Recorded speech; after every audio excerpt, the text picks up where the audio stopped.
তো এটাকে বলে আলিশান রুম। এরকম রুম কার কার করার স্বপ্ন আছে? সো হ্যালো বন্ধুরা, তোমরা সবাই কেমন আছো? এখানে কাজের ফাঁকে দুজন মিলে একটু মজা করছিলাম। তো হঠাৎ করে সুপারভাইজার ডেকে বলে, শোন। সুপারভাইজার এমন কথা বললো, শোনার পর পুরো মাথা গরম হয়ে গেল।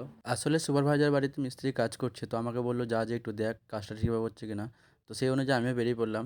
তো ফাইনালি আমি তার বাড়িতে চলে এসেছি, চলো দেখি মিস্ত্রি কী কাজ করছে। তো ফাইনালি আমি ঘরে চলে এসেছি, দেখতেই পাচ্ছ ঘরটা কত সুন্দর। অবশ্যই এখনও কাজ চলছে, সাজানো গোছানো হয়নি, নয়তো আশা করি অনেক সুন্দর লাগবে আরও।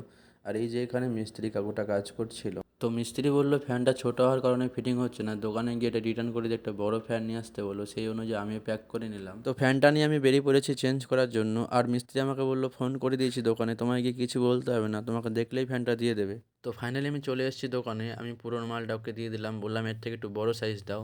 অবশ্য সে আমার জন্য আগে রেডি করে রেখেছিল, সেও আমাকে দিয়ে দিল। তারপর আমি ফ্যানটা নিয়ে রুমে চলে আসলাম আর সোজা গিয়ে মিস্ত্রিকে ফ্যানটা আমি দিয়ে দিলাম। তো এখনকার মতো এই পর্যন্ত, দেখা হচ্ছে পরের ভিডিওতে। পরের ভিডিওতে ঘরটা পুরো ঘুরে দেখাবো। তো চলো এখনকার মতো বাই বাই।